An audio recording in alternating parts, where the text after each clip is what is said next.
Okay.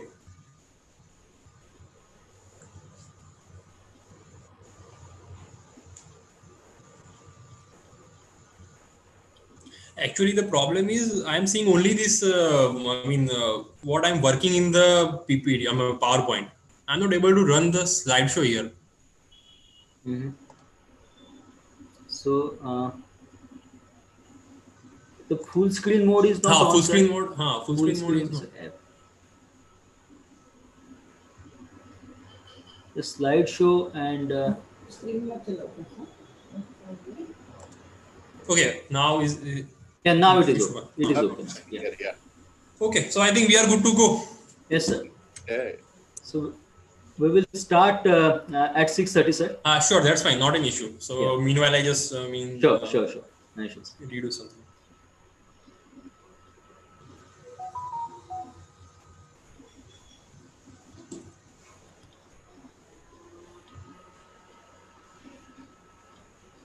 So how's the video quality? I mean, is it like good or It is decent enough. We are able to see it. okay?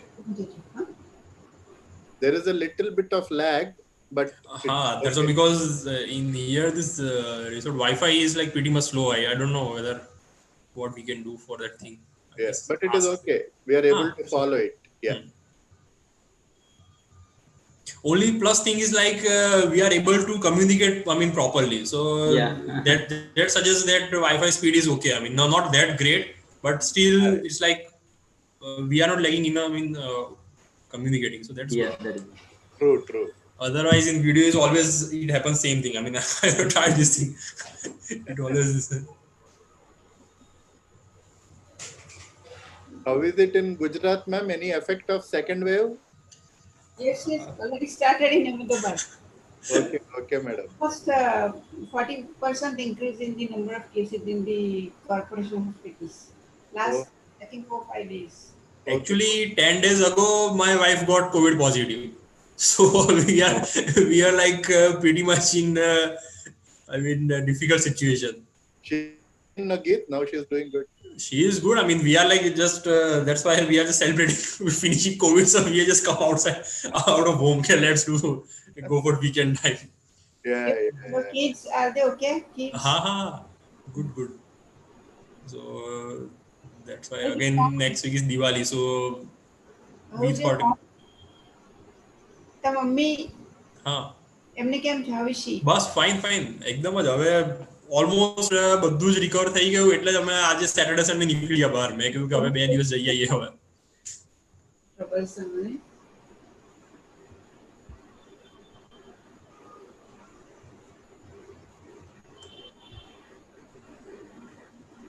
I think we can just stop this Yeah. Yeah, Sure, yeah. sir. so normally we are planning madam 10 minutes. I think I have just rehearsed this thing. It is taking almost 10 to 11 minutes. All the throughout the presentation. So I think 11 minutes is fine, I think. Yeah. Yeah, that's fine, sir. Huh.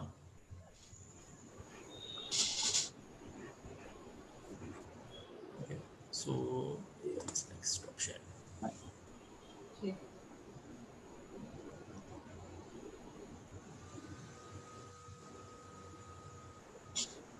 So I have just stopped the sharing. So Yeah. you can take over anyone. Who is doing Sure. So the first talk will be ma'am's memes. Lavanya ma'am's will be the first talk, and then subsequent.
And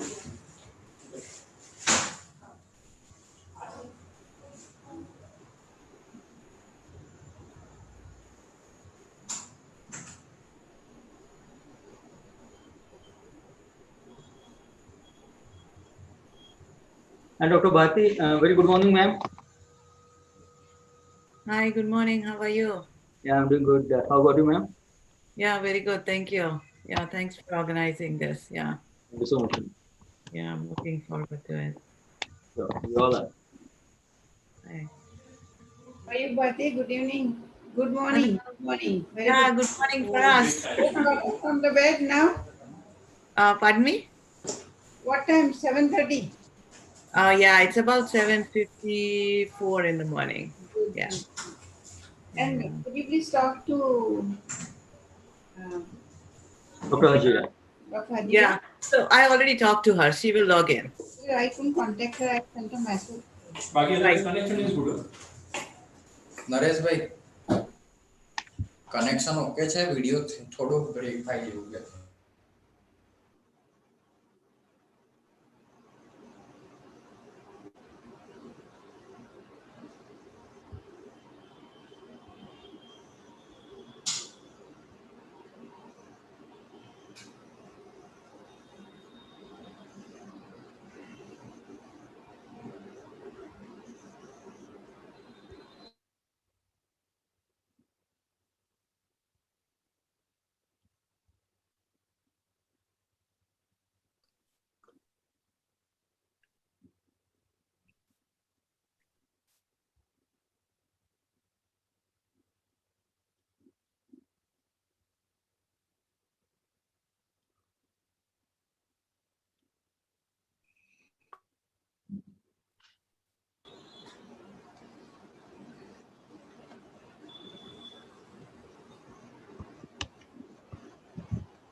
हाँ बस હવે 6:30 ચાલુ થશે 10 minute 5 minute 5 બી નહીં Hey, હા સારું હા યોગેશભાઈને પણ કહી દેજો હા hey, hey, હા સારું hey. ઓકે అవునండి అవునండి Hey. అలాగే I think Dr. అవునండి Sagi అవును just joined us. Hey, అంటే ఇప్పుడు Haji, how are you? ఎల్విపి వాళ్ళని అడిగితే అంకుల్ వాళ్ళు road traffic accidents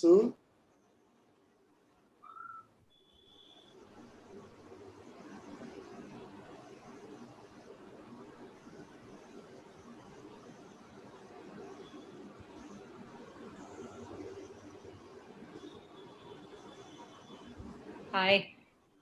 Hi, how are you? Good. Oh, sorry. Give me 1 second. I just need to close my office door here. Good. Nice talking to you. How are you? Doing good? Yes. Thank you so much for having me. Our pleasure.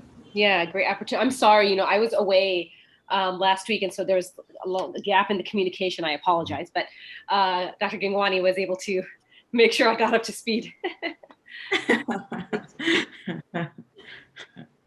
How's the little one doing? He still keeps us up all night, but he's so good. He's just like Oh, the yeah. cutest thing you've ever seen. From Cadillac, and Dr. Hajira. She is one of our panelists from Mass Pioneer Infirmary. Yeah. Awesome. Very good morning, Dr. Hajira. Hi, good morning. Yeah. How are you doing, ma'am? Doing well. Yeah, thank you for coordinating this with the I saw your, I was first thinking, where am I going to find the Zoom link? But then I saw your, yeah. Thank you. Thank you. How many people are we expecting? People will be joining in. It's evening time here, and we're expecting, by 7 o'clock after that, more people will be joining in. And we are actually streaming live on YouTube as well. So oh, great. Okay. There's no issue as such. Oh, well, yeah, there's actually a lot of people already streaming in here. Yeah, yeah. 20 participants or so.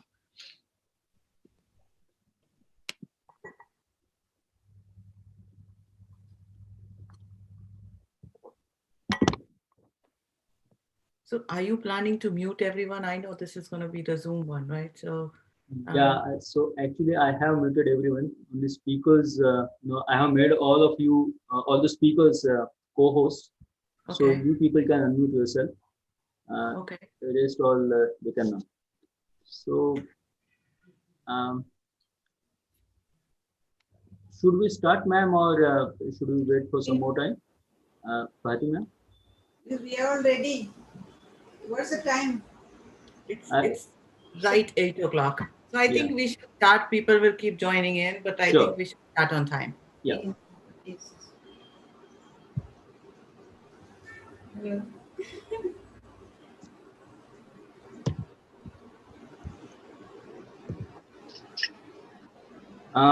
First of all, on behalf of Zydus Care, I welcome all the respected doctors to our today's webinar on neurodiagnostic modalities in dry eye disease. As said that, I mean, as per studies also, as much as 275 million people in India have chance to get affected by dry eye disease in next 1 decade, as per the EMR data by L.V. Prasad Eye Institute. And in this COVID era, as we all are glued to our laptops and computers and mobile screens, and there is also new disease entity which is called as MAID, mask-associated dry eyes. So in coming days, we might see more cases of dry eye disease adding a burden to the disease as well. Hence, to address this particular issue and to understand the newer modalities of dry eye diagnosis, we have got a galaxy of speakers for our today's program who will be speaking on various interesting topics. So our first speaker, Dr. Bharti Lavangia, ma'am actually doesn't need any introduction, but just to the formality, she is one of the earliest pioneers of corneal surgeries in India. She is founder director on the main surgeon at Cornea Foundation Eye Hospital, Ahmedabad. Ma'am has performed more than 10,000 cornea grafting surgeries, and she has trained more than 1,000 ophthalmologists and allied branch students within a span of more than 30 years in her career. Our next speaker, Dr. Bharti Gangwani, she is a practicing pediatric ophthalmologist and assisting professor of ophthalmology, director of clinical research, Boston Children's Hospital, Harvard Medical School, United States of America. She has more than 50 publications in various ophthalmology journals and books. She is also co-editor of textbook on strabismus surgery. Our third speaker is Dr. Hajira Saeed. She is also from USA. She is a cornea and refractive surgeon. She's also director of fellowship program and co-director of ocular surface diseases at Children's Eye Hospital, Massachusetts Eye and Ear Infirmary, Boston, USA. Uh, Dr. Hajira has a keen interest in severe ocular surface disease and pediatric cornea. She is currently working under a federal grant to study genetics and ocular surface disease in Stevens-Jones syndrome. Uh, our first speaker is Dr. Madhu Daraju from Kakinada. Dr. Madhu is the head of cornea and refractive surgery and also director of Sri Institute of Ophthalmology. Uh, he's the managing director of Dr. Ramana Raju's Vision Free YZ. Uh, Dr. Raju holds a fellowship in cornea from Arvind Hospital, Madurai. He also has observed, he has done observations in Boston keratoprosthesis from Harvard, USA. Also artificial cornea from Linköping University, Sweden, and limbal cell diseases from Unimore, Italy.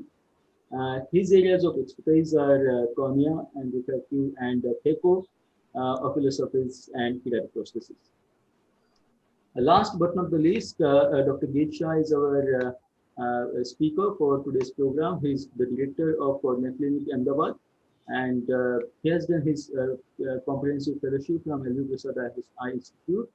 Also, he holds a cornea fellowship from Apollo Cornea Clinic with Dr. Rajesh Fogla. He has been also associated with Shri Kiran Eye Institute in Kakinada. So without much ado, we will start our first talk. So I'll request Dr. Bharti Ravindra to share her slides. Share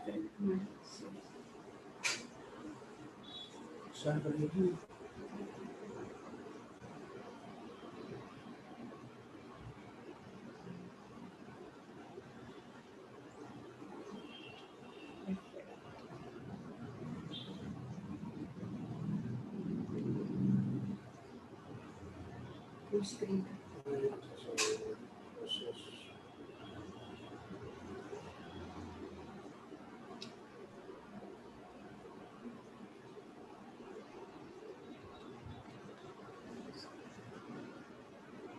Hello friends. So today we are all of us are joining the webinar on newer techniques in objective diagnosis of management of dry eye disease. Now, as you just heard Dr. Varudkar speaking, that because of the modern lifestyle, this dry eye syndrome has increased to great extent. Probably one of the largest sufferings in the ocular pathologies in all over the world. That's mainly because of the environmental changes, because of the overuse of computer and terminals, the diseases like the autoimmune conditions. So there are multifactorial etiology. It's very complex, and pathophysiology is also very complex, and therefore the clinical diagnosis is extremely challenging. And at this stage, we don't have any single test which is of a gold standard that can tell you something about the dry eye. So subjective tests which we are doing this day are the diagnostic test of Schwarber's, TFBT, tear film breaking time, and ocular surface staining. So all these are invasive, and when you touch the eye, it's going to create reflex lacrimation, and thereby the ultimate outcome what we want is change. Therefore, the imaging technology that has come out with the new methods and new machines which are non-invasive, non-contact, and with the objective methods of testing. There are many machines in the ophthalmology which have come up. The technology is based mainly on four principles: the Placido disc-based machines, the color LED-based machines, the slit scan machines, and the sample imaging machine. So, the advantages of this technology is that it enables the collection of the data from the ocular surface without stimulating the tear secretion. It allows the ocular surface rendering without any external influences like air conditioning or wind or any other thing. And it is immediate, quick, safe, and easy to perform. And individual examination steps, there are multiple steps, but all these steps are depicted very clearly, and therefore images are reproducible. And because of that, the standard screening with a quick OPD overview can be done very easily. And in the follow-up also, you can target particular area like say meibomianitis or dry eye or Sjögren's syndrome, and in that particular area, you can follow the patient in the future, and the records can be compiled and kept with you. The recent studies, it is published in the literature after 2018 onwards, that the Placidus disc-based machines are better as far as the studies for dry eyes are concerned. And therefore, I'm going to talk to you about one machine, Oculus Keratograph M5, in diagnosis of the ocular dryness syndrome. Now, Keratograph 5 is a very specific machine with Placidus disc-based topographer. There is a built-in keratometer when video keratography images are captured of the corneal surface. The new software is made for qualifying and quantifying the dry eye disease. It works on three diodes: the white diode, which is for tear dynamics, infrared diode, that is for miboscan, and the blue diode, that is for fluoroimaging. The keratograph 5, the functions are various and in various type of disease and modalities. For the tear film breakup time, it is non-invasive nick, but for the tear viscosity, the integrated viscosity recording is done, and the tear movements and the lead movements are also recorded. That can also give idea regarding the tear viscosity. Tear dynamics, where the flow of the tears is seen with the particulate flow. The height of the tear meniscus is measured, mibography is done, and miboscan is done, and conjunctival redness and the corneal redness and conjunctival staining and corneal topography all are recorded. Fluoroimaging is also done, and moreover, there are other, apart from dry eye, there are other uses like axis of toric lens can be seen, and topography is the main function of this machine. And moreover, the treatment and follow-up is also there. So the Genvis Pro dry eye software, there's a specific software which is involved in this assessment, and that gives you the uh, chance to store take the pictures, capture the pictures, analyze them, and then store them and retrieve them as and when required. So we'll talk about, first of all, the precorneal lipid layer analysis. Lipid layer is analyzed by uh, interference with the color and on the basis of structure. If color and structures are visible very clearly, the lipid layer is thicker. When neither color nor structure which is seen, the lipid layer is very thin, and so the risk of tear film evaporation is high. Now, this is captured with the multiple films, and the movement is seen as it blink reflex as well as the movement of the fluid. The 3D appearance and clear colors and inter-Meyer distance is less, that is suggesting that tear film is thick. And when the tear film is of a normal size, or the normal consistency, then the blink reflex is slightly more than that of the previous one. When the tears are very thick, blinking is less. When the tears are thin, blinking is more. So the blink reflex obviously it appears that it is a little more, and the intermeyer distance is more. The 3D appearance is not as clear as that of the first one, and the color combinations are flatter than what it was in the previous slide. So that is the normal lipid layer on the tear film. When the lipid layer becomes thin, then the Myers appear totally flat. There is no color combination you can see, and the blink reflex increases. So it is graded in the thick, medium, and thin lipid layer, and according to that, the patient is diagnosed as a which grade of dry. The gradation is assigned after compiling the images and uniformity of the color. And printing frequency is also one of the guidelines for that. And the second function is tear film dynamics. The tear film dynamics is checked with the white diode with video keratography recording of 32 frames per second. The distribution of particulate matter in the tear film is observed on the base of flow of the principal the properties of the tear interference, the imaging, the images can show you the viscosity, and then the slow particle movement and the fast particle movement that can give you the idea regarding the slow dynamics and fast dynamics. In this, when the tear film is of a slow dynamics, you can see there is particular movement in the eye. The particles move very slowly with each movement of the lid. While when the tear film is thin, the particular movement with each blink is very fast, and therefore this is suggestive of the thinning of the tear film. And that the thin lipid layer of the tear film is suggestive of eye going towards a dry eye.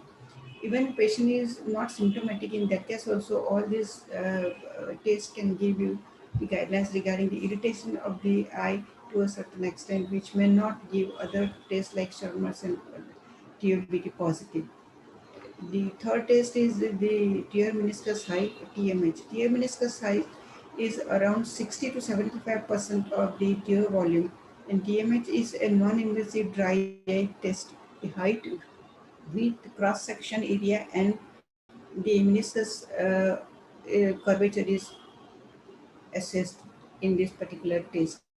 Evaluation of the radii of tear meniscus curvature is meniscometry, and it is done as in two ways: strict meniscometry and the refractive meniscometry. In the strict meniscometry, this specially prepared strip is put in the lacus and then removed immediately without touching any other structure of the eye, producing any reflex tearing. And refractive meniscometry is done by two cameras which are side by side, and they take the picture of the curvature of the specular reflection of the tear film meniscus height. There is a integrated ruler in the machine. That ruler, it takes the height of the tear film. That tear film height is usually around 360 or 350. If it is less than 2.5, then it is suggestive of the small or the less tear secretion. And this is done by putting the ruler one end at the edge of the tear secretion, and the second is on the lid margin. And along with that, there is a the angle of the lid is also measured. This angle measurement function is such that this is the way in which the angle is measured, and this tear film integrated ruler, it gives you the idea regarding one wire is put here and the one is there, and because of that, ultimately the evaporation component of the tear film is also, it can be observed. If the lead angle is obtuse, in that case the tear, they fall out and evaporate easily, while the lead angle is normal, the tear film, there are chances of the dynamics remaining normal. If it is obtuse, if it is too tight, then the spreading of the tear is defective in the tear film. The tear film meniscus height can be studied with infrared diode as well as in the white light diode.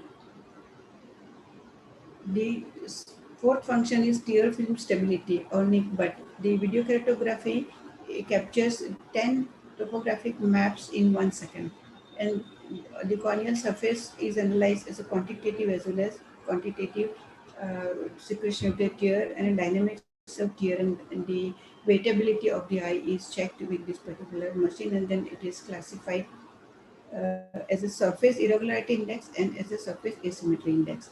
Now this NICBAT is color coded. So the colors, the red color, it highlights the unstable tear film, while the green color, it highlights the stable tear film. This is a 6-second test, and it is very quick. It's easy to perform, and it avoids all the reflex secretion. The video recording is the first reading is captured with the first blink or the first time of disappearance in the drying area, and with the blink when the second, third, and the successive areas are visible on the screen, then the readings are taken, and the graph is plotted between the first reading and the sum of the mean value of the remaining readings, and that graph gives you the idea regarding the dryness of the eye.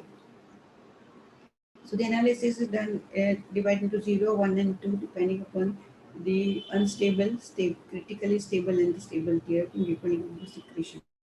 The fifth scan is bulbar scan. The conjunctival injection is studied. It is studied as the nasal and temporal bulbar conjunctiva and nasal and temporal lingual conjunctiva, and that is, it is measured in the percentage, and if it is less than 1, then it is normal, but if it is higher than 1, then it is suggestive that there is some injection. In this area there is injection, while in the lingual area again the score is more. So in at the end the whole area is scanned, and the score is shown at the bottom. It is 16 here, and then total area screen is 21.1. So thus the bulbar scan can give you idea regarding the information in the eye. Like it is like one of the biomarkers that the amount of the area which is inflamed, it is shown in the conjunctival congestion area. The thinness vessel vessels there, which are generally in the younger individuals, the vessels are thin, and therefore it's difficult to capture such pictures. So the thin vessels are also studied very specifically, and when the vessels are not visible very clearly, it can be seen in the green component, and then vessel enhancement maps are also there. So with this vessel enhancement map, it is also possible to see small microaneurysms in the diabetic retinopathy, or the area where there is some lesion in the eye and the localized congestion of the vessels, and then it can also help in predicting the diagnosis. This is also graded in the score of 1 to 4. One is in babies, while 0 is in babies, and then rest according to the area involved and according to the amount of congestion. The last two are very severe localized or very severe diffuse congestion. The first and the second are generally go for the normal person's eye. And this software is then analyzes the area which is involved and the amount of the condition that is there. The sixth function is MIBOSCAN. MIBOSCAN is done with infrared diode. It provides the micrography of the upper and the lower lid, and it shows morphological changes in the glands, and this glandular tissue, whether they are atrophic or not, is also visible very clearly. This function is very important, perhaps is one of the most important function in the assessment of the dry eye, and this the, the values which are provided by this machine probably they help us a lot in the diagnosis. So this is how it looks in when gland disease of the upper lid and the lower lid, and then the glands are scanned. So in the meibomian gland scanning, you can see that these are the areas of all gland blocks. Meibomian orifices are there first also, and these are the areas where the glands are swollen. There's blocks in the gland. This is in the upper lid. Similarly, in the lower lid, all the glands are swollen and inflamed. So this meibomian gland scanning is a non-invasive mammography (NIM), and direct visualization of the meibomian gland. It shows telangiectasia, plugging, gland drop, atresia, and inflammation. And then from all these parameters, the scoring is done, the MIBO score is done. There are various ways of dividing, but we follow usually this ERITA score, which is quite simple and effective. That there are 6 scores, 3 in upper lid, 3 in lower lid, and the central nasal and temporal leads are then involved. They are divided into that, and each of these score is monitored. So in the contrast mammography analysis, you can see that this lead, when it is divided into 3 groups, this area there is a lot of gland drops, there are atresias of the glands, they are plugging. So here plugging, atresia, inflammation, and gland drop, everything is grade 3. Here there is no atresia, there is no gland dropout, but there is gland blocks and inflammation. So inflammation and gland drops, they are in grade 3, while the other two parameters are in grade 2. Similarly, this area are divided. In the lower lid, in all 3 areas, the meibomian glands are all hypertrophied, sort of, they have blocked the glands with inflammation.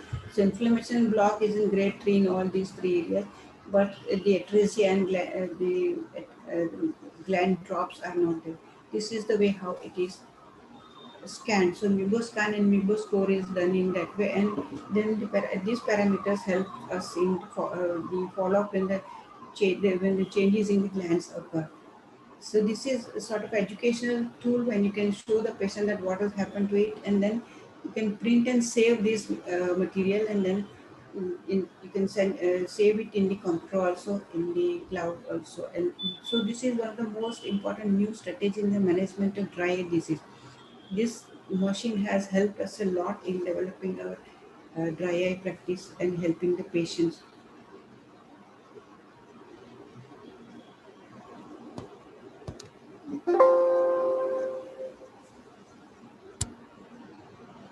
Other functions are fluoroimaging, toric IOL axis, and then management and corneal topography, which is the main function of this machine. So in the dry eye clinic in our hospital, we follow this particular evaluation protocol that initially the patient's history and the personal information data, demographic data are also collected, and specifically regarding the profession, the area from where they come, and any systemic disease or any medicine which is taking topically as well in the eye as well as systemic medicine, and the record of that is created. Then the complaints like blurring fluctuation, redness, blurring, all these complaints like these are noted, and then the specific tests are done. First of all, the non-invasive tests are done, and then the staining and the invasive tests are done. So the tear film analysis, lipid layer, all these analyses are done, and then later the lissamine green dose binder and fluoro staining is done. And at the end, if required, in the patients who have hormonal disturbances or menopausal age patients or those who have inflammation, chronic inflammation, we do MMP9 test as a biomarker. And when there's too much of leaky conjunctiva or the goblet cell problems are there, in that case impression cytology is done. So the tests which are done like Sharma's TFBT, etc., they are invasive, so they are done at last. And then the dry eye questionnaire is completed, and the amount of the dry eye, the percentage we can make out of this. The several questionnaires like OSD, SPED, and DEQ. We follow the OSD questionnaire.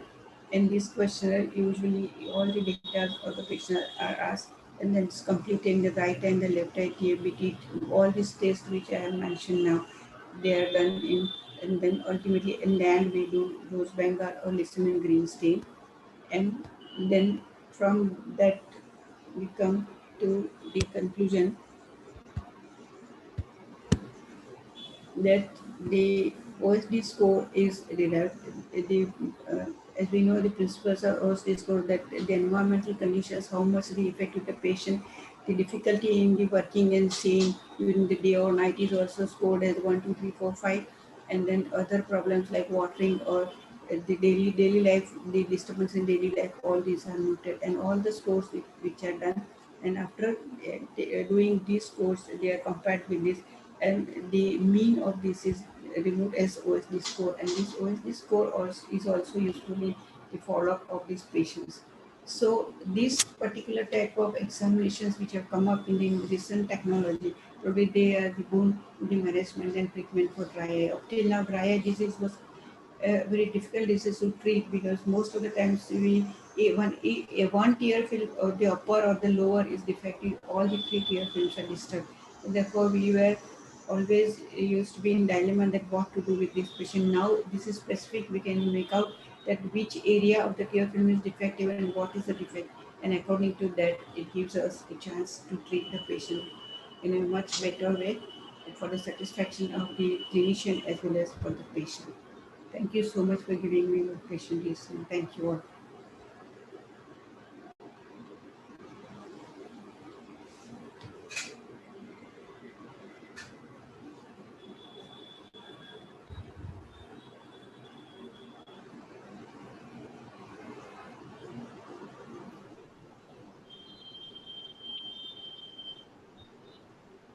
All right, so I can take over from here. Ma'am, can you stop sharing your screen so I can share my screen?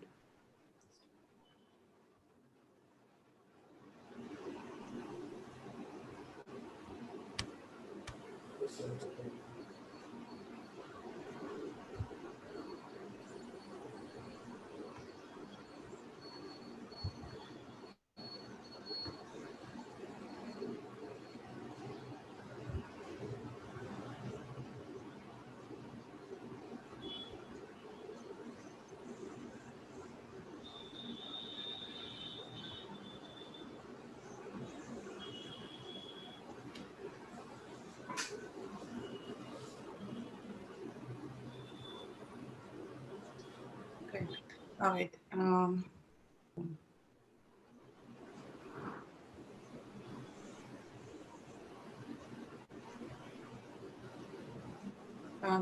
Thank you so much for giving me this opportunity. Um, and I'm so honored to be part of this wonderful webinar. I know I don't fit really well because I'm a pediatric ophthalmologist.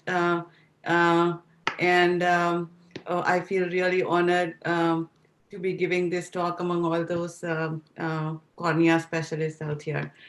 So I'll talk on pediatric dry eye and the diagnostic challenges that we face in our pediatric population.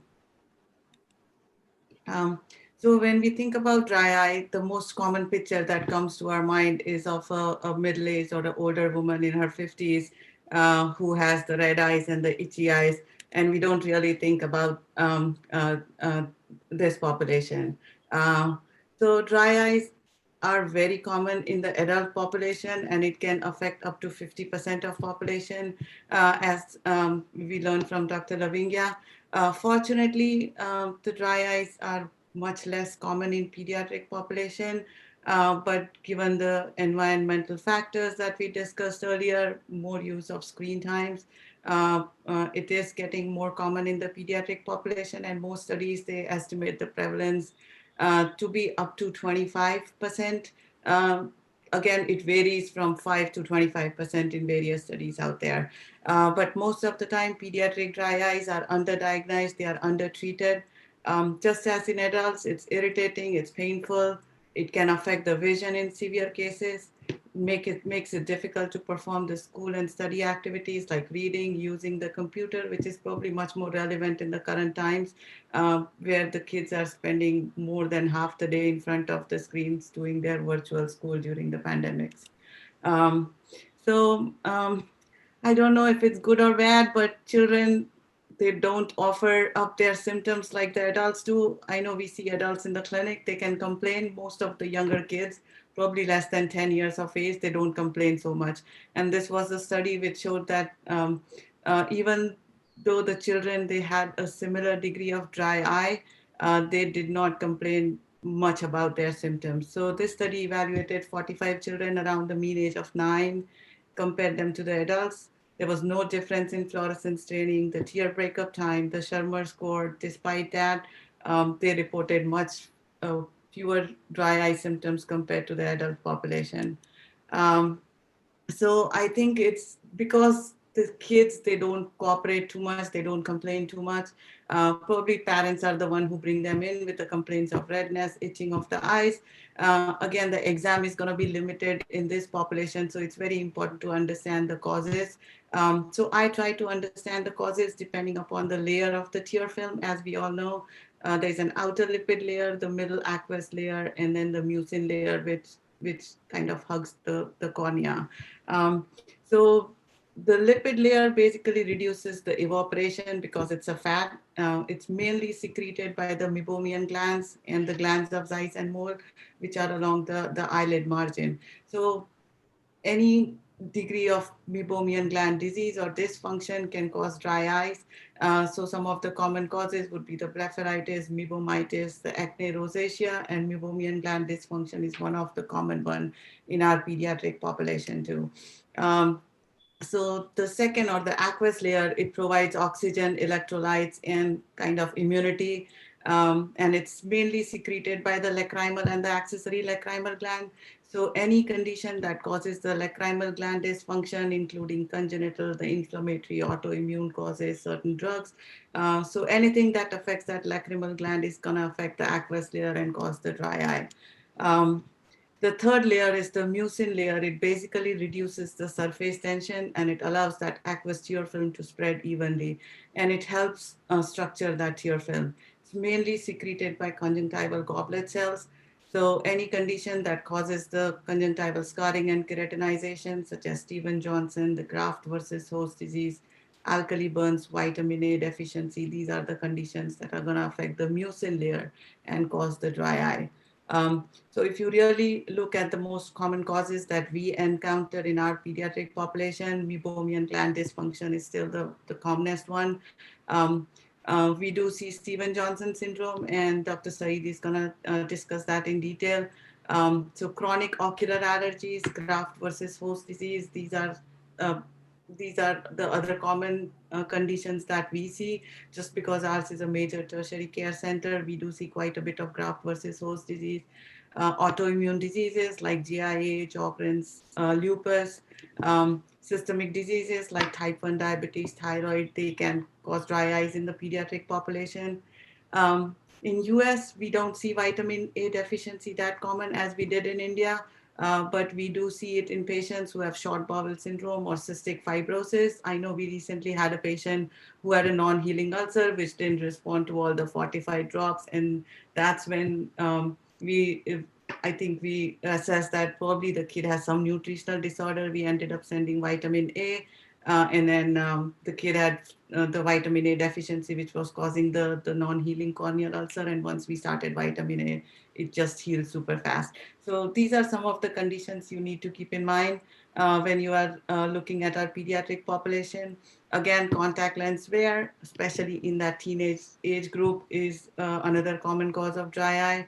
Um, so if you see a teenage girl who is on oral contraceptives, taking oral retinoids for acne, then these are the patients who would have the classic teenage girls with on these medications might present with dry eye. Very rare congenital causes would include the Relay Day syndrome, which is the familial dysautonomia, or the ectodermal dysplasia. Um, so it's very important to look for that medical history in the pediatric population.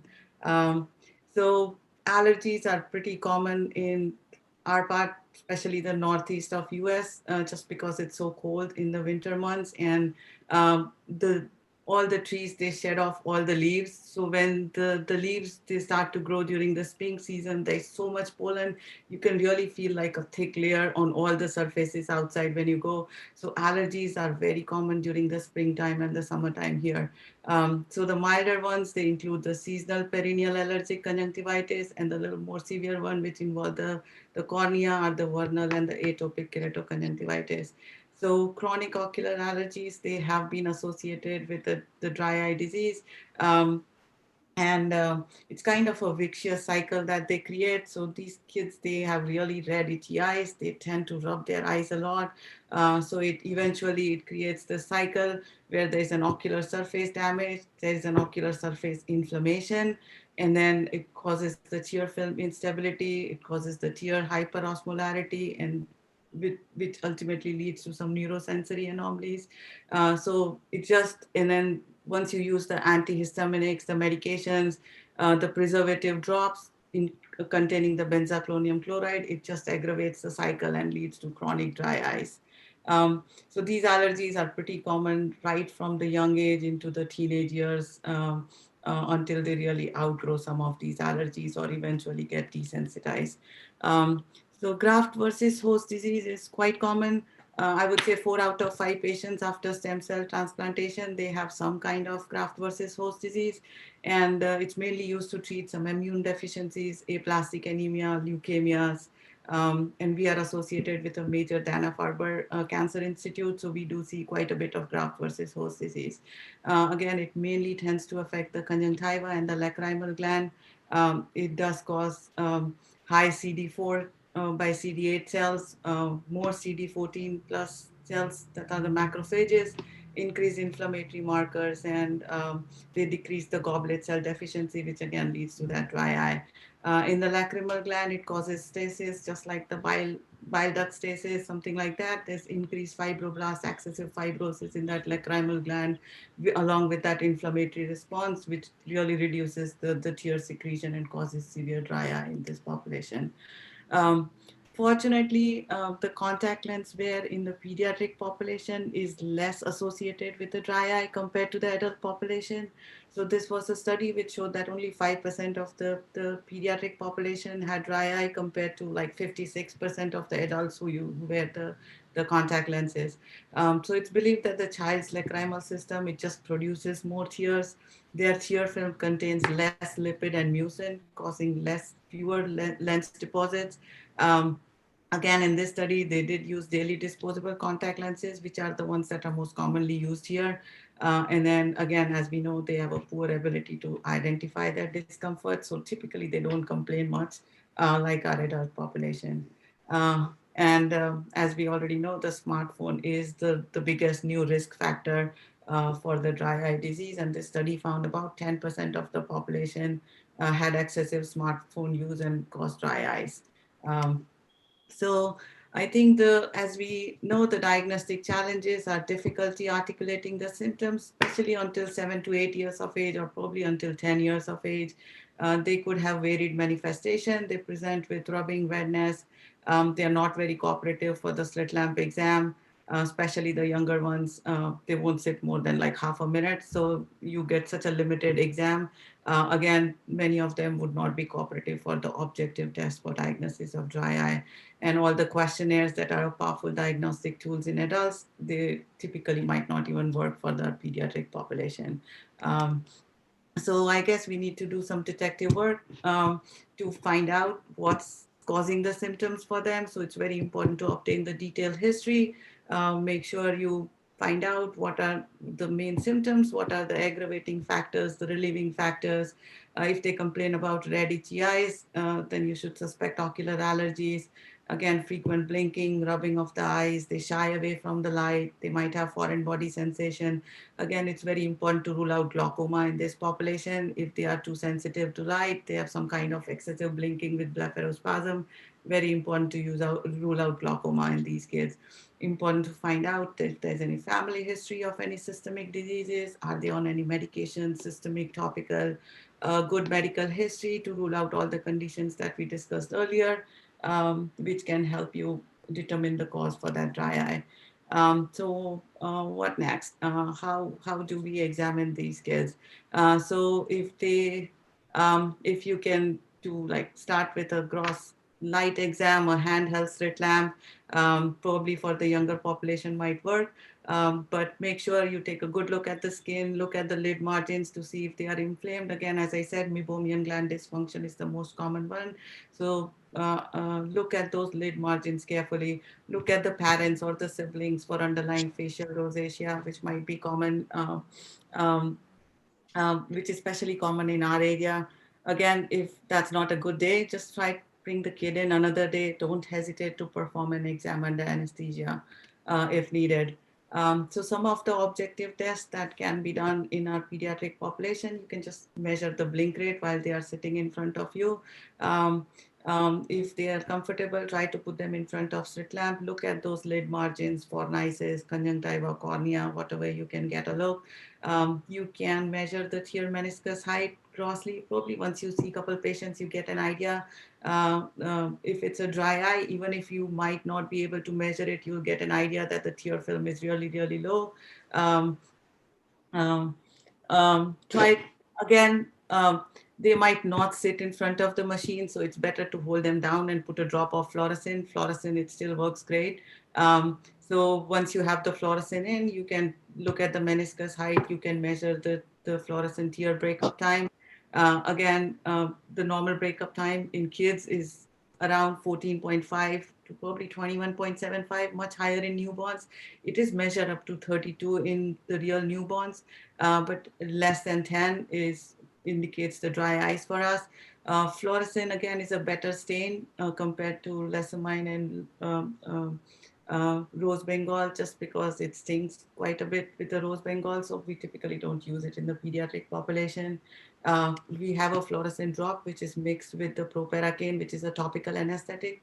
So we usually get it in and try to look at the surface. Again, if we don't want the topical medication to do the Shermer test, then we usually use the strip for them. Um, so Shermer test, again, you need to leave the strip on in for 5 minutes in the eye. So probably works great for the teenage population, but it's less practical in the very young children. And then we can do the phenol red thread test, which takes about 15 seconds to do it. So much more practical in the younger population. And once they are cooperative enough, you can go for that non-invasive testing that we heard from Dr. Lavindia. You can put them in front of keratograph, measure the tear meniscus, the non-invasive tear film breakup time, os- osmolarity, you can measure that. Mebography, again, all those depend on the cooperation. Probably works good in the teenage population, probably older than 10 years of age. Um, so the proposed diagnostic approach by the pediatric dry eye disease group is start from less invasive on the top to more invasive at the bottom. Triage questions, risk factor analysis, as we discussed, symptom assessment. You can go for the less invasive approach first if the child is cooperative, but if they are not cooperative, it's better to hold them down, put a drop of fluorescent or put a fluorescent strip, and then look at that surface for fluorescent breakup time, ocular surface staining. Again, phenol red test is a good test for the younger population, a good slit lamp exam, and then mevography if they cooperate for that. So overall, the management in pediatric population, I might just summarize with that. Um, so again, the causative factors, they need to be addressed, modify the local environment, eliminate those topical systemic meds, which you think might be causing the dry eye disease, dietary modification, supplement the essential fatty acid. Here, people do end up taking the fish oil. It's readily available. And then that's what we recommend. Good lid hygiene, warm compresses. If there is a meibomian gland disease, topical antibiotics, topical steroids, oral azithromycin works great for blepharitis.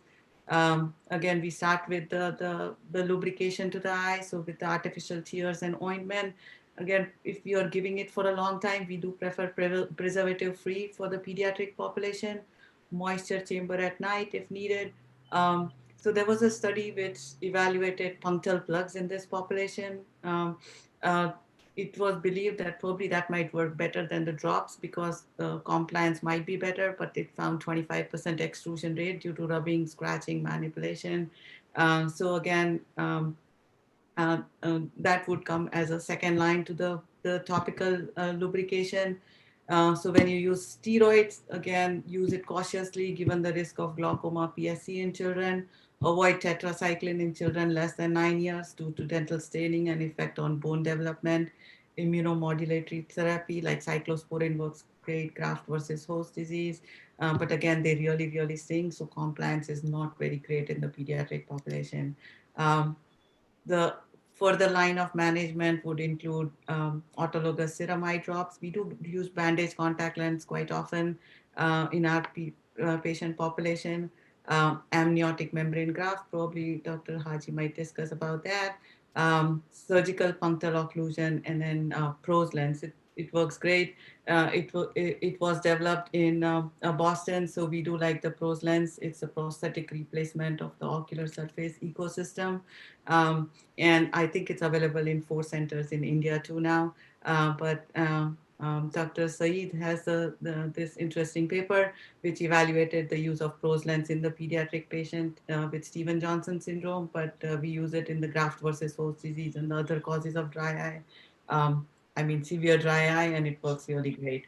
So to conclude, do not neglect this uncommon, but it's a troublesome condition in the children. There are definite diagnostic challenges in children, but the detective work is fruitful. It does help you identify and treat the cause, and then the stage approach to diagnosis and management is the key. Um, Thank you so much.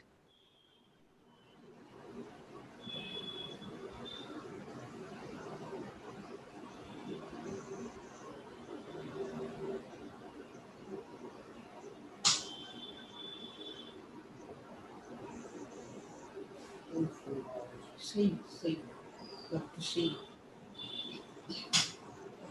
Over to you, Dr. Saeed. She's going to Yeah. talk to us about Stevens-Johnson syndrome. Great. Hi, nice to meet everyone here. And thank you, Dr. Lavinia, for this opportunity. Happy to be presenting some data that I have here and clinical pearls on dry eye and Stevens-Johnson syndrome. I don't know how commonly everyone who is watching here sees Stevens-Johnson syndrome. It's not a very common disease. It is estimated to have an incidence of about 1 per million population. But India has some of the highest rates of Stevens-Johnson syndrome, both because its population is so large, but also because the acute care may not be instituted as early as in other parts of the world, or particularly the US. And so severe eye disease can be seen in the SJS. And we work actually pretty closely with some institutions in India, particularly LV Prasad, where they see a lot of SJS patients. And so I hope that this is pertinent to you as well. I'm going to be talking about dry eye and Stevens-Johnson syndrome, but a lot of this can be extrapolated for dry eye and other conditions, particularly with the modalities for testing that I'm going to be talking about. So this is one of our patients at Mass Eye and Ear with Stevens-Johnson syndrome years after her disease. You can see the scarring and the hyperpigmentation of the skin here. And let me see if I can, there we go. This is a zoomed in photo of her eyes, and you can see the significant involvement of her eyelid and ocular surface. This is, of course, a very severe case of involvement, and dry eye is a component of this, but there's a lot of other components here as well. But this is why we are interested in Stevens-Johnson syndrome as ophthalmologists, because of the severe ocular disease that can result. So prevention and treatment are improved by understanding underlying disease processes. So if we can better understand why this severe ocular disease occurs in SJS, we may be able to better treat it in the acute phase to prevent severe chronic ocular complications. So Stevens-Johnson syndrome and toxic epidermal necrolysis, I'm going to refer to them as SJS-10 in this talk. They're on a spectrum of an immune-mediated mucocutaneous disease that's triggered usually by a medication, sometimes by an infection, and has very high mortality rate, up to 35%. In the US, because the supportive care has really improved a lot over the last decade, that mortality rate has really gone down a lot, but worldwide it still continues to be quite high. At about 35%. And in those who do survive, the most significant complications are those of the ocular surface. And that's what I'm going to be talking to you about today. The incidence rate, as I was mentioning, is about 1 per million population per year. But there was a study done at Mass Eye and Ear looking at a nationwide emergency department database. And looking at that, of course, it's not a completely clean study. It is retrospective.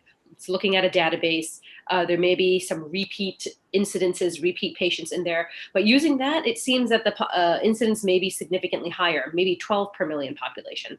It's probably somewhere in between, somewhere closer to 5 to 7 per million population. And so the pathophysiology of SJS is not completely known. There's still a lot of research being done on this. Because it is a rare disease, it's difficult to follow over time. And because in many parts of the world, it's not seen in the acute phase, we don't have a lot of acute data from those countries. So a lot of this is from the US.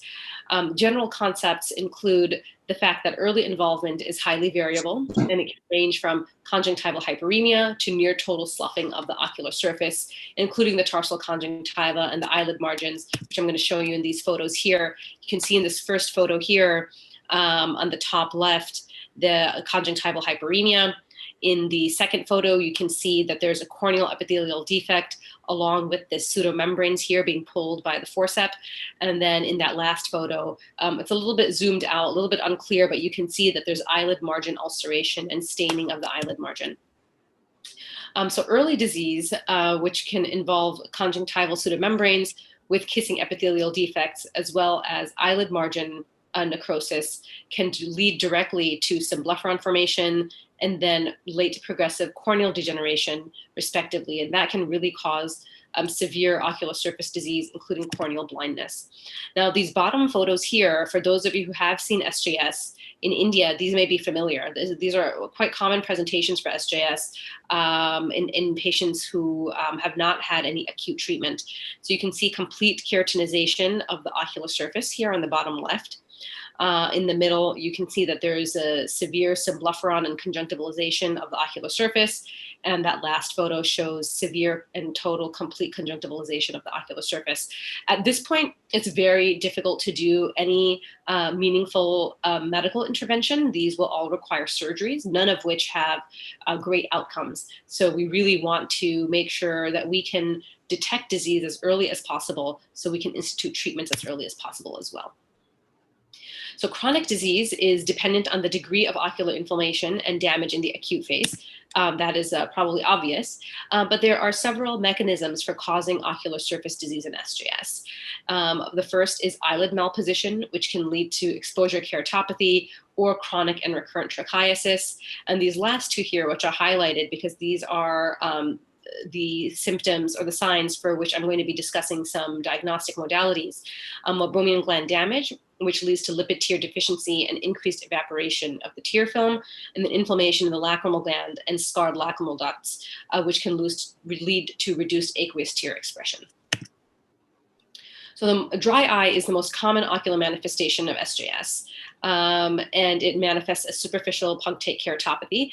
There are many manifestations of ocular disease in SJS. I just showed you some of those photos. Of course, those have a lot of different components to their ocular surface disease, but dry eye is definitely a component for all of them. And severe dry eye is the most common late complication of SJS, and it's present in about 50% of patients. And dry eye disease, as I was alluding to earlier,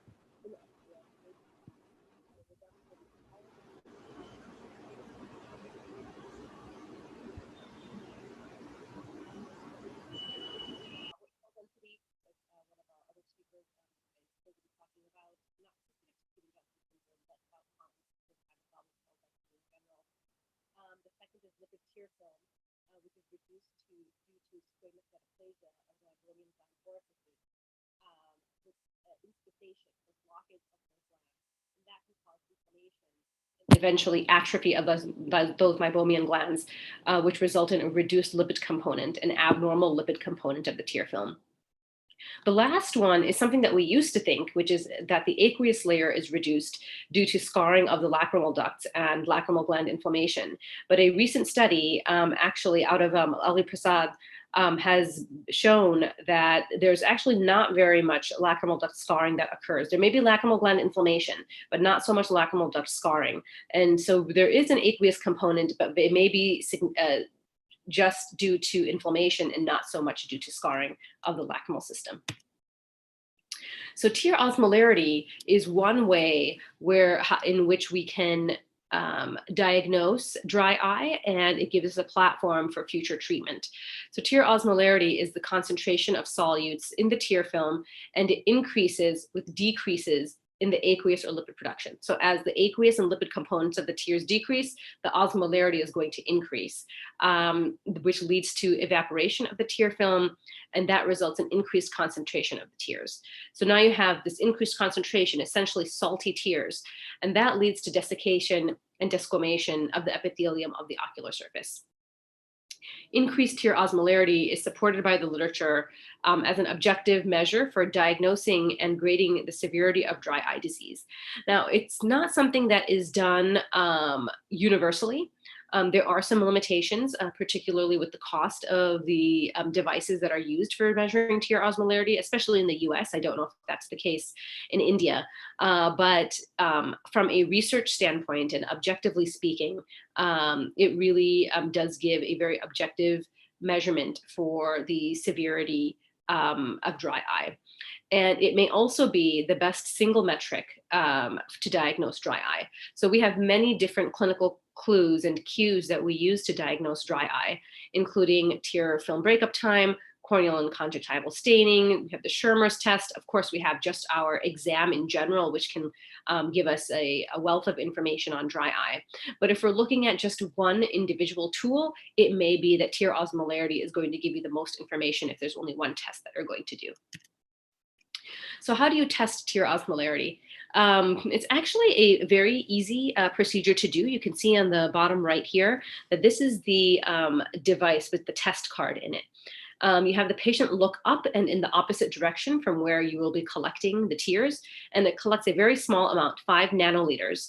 That's maybe the size of, less than the size of a period at the end of a sentence. So a very small amount of tears that are collected. It's collected into a microchip, which then measures the electrical impedance of the tears because of the conduction it has with the salt that is in the tears. And that device is placed into this larger device that you see here on the left. And all you do is just place it in there, and then it gives you a reading on a scale that I'm going to talk to you about right here.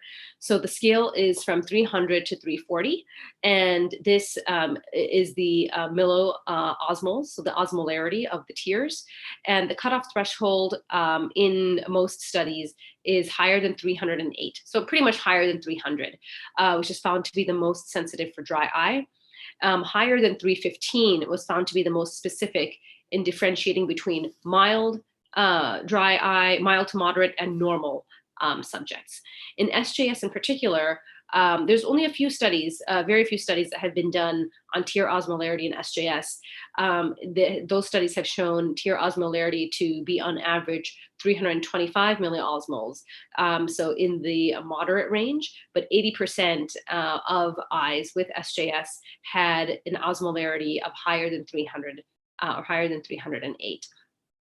So definitely a large component of dry eye, as we can see as a measurement of tear osmolarity. But even though I'm talking about SJS here, in any sort of dry eye, tear osmolarity can be done, and this is the grading scale that would be used to determine whether this patient has components of dry eye. Now, this test only tells you what the osmolarity is and gives you a clue as to whether there is a dry eye component here. It does not tell you the reasons for why there may be dry eye. So the clinical examination is still extremely important, that's what's going to give you the clues for what's causing this higher tear osmolarity. Is it that the patient has a poor blink reflex? Is there some exposure keratopathy going on?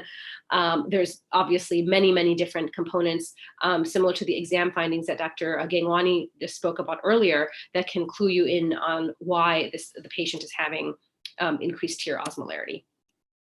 Meibography is another diagnostic tool in determining dry eye, and it's specific for meibomian gland health.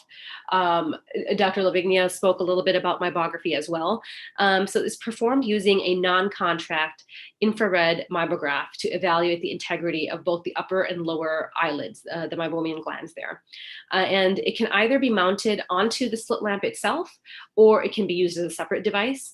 In the US, we use something called the LipiView or LipiScan, which is a separate device altogether. We don't use it on the slit lamp. Of course, you easily can get a slit lamp adapter as well to also do this. So meibography is an advanced non-invasive study which enables the direct visualization and documentation of the morphology of the meibomian glands. So there's some beautiful pictures here showing normal architecture of the meibomian glands. You can see these very nice, consistent, linear and thick glands across the entire extent of the eyelid margin here. This is an example of meibomian gland disease, not necessarily in SJS, but where you can see dropout. So there's no glands here. There's a very small amount left here. So this is called meibomian gland dropout, which shows that there is reduction of the meibomian gland function. Most eyes can tolerate a certain level of decrease in function, but once it gets past a certain threshold amount, the eye is going to start experiencing dry eye symptoms. These are images from a study that looked at meibography specifically in SJS patients, grading them from 1 to 4, from mild to severe. And you can see in this top photo here, there's very little dropout. You can see maybe towards a medial component, there's some dropout there, but otherwise there's a fairly uniform and consistent view of the meibomian glands here. In the second photo, you can see further dropout, both medially and especially temporally there. You don't see a lot of those lines anymore. And the lines that you do see are shorter than they are. As in the top photo, you can see they're going down the entire extent there of the tarsal conjunctiva. Here, you cannot see that.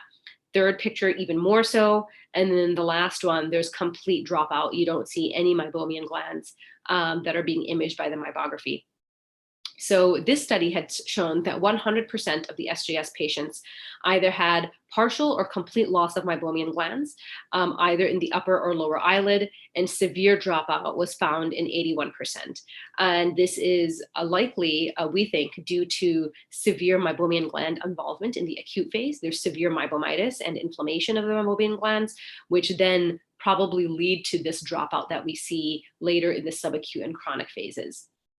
And the degree of meibomian gland dropout was significantly negatively associated with tear breakup time and positively correlated with the meibum quality, meibum expressibility, the ocular surface staining, symblepharon formation, and evidence of limbal stem cell deficiency. So what this tells us is if we can see this type of dropout earlier on, it can let us know that in the future, some chronic complications may include ocular surface disease, including symblepharon formation and limbal stem cell deficiency.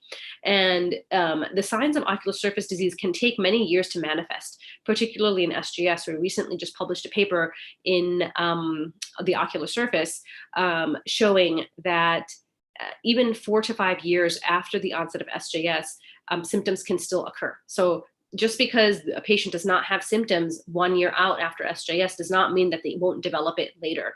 And so if we're able to do testing like this, whether it's in SJS or in other dry eye conditions, and can see that the meibomian gland involvement is happening much earlier than symptoms actually happen, we may be able to institute treatments and therapies that can prevent some of that very severe and chronic complications. So some treatment options that can be done for Stevens-Johnson syndrome includes PROS. Dr. Agegwani mentioned this briefly in her talk. And for time's sake, because I only have maybe a few more minutes left here, I'm going to only be talking about PROS treatment, which is a treatment that's really used more in the chronic phase of SJS versus the amniotic membrane treatment, which is a treatment that's done more in the acute phase. But I'm going to be just talking about PROS here. So you can see on this table here on the right, there are many indications for which PROS treatment can be used.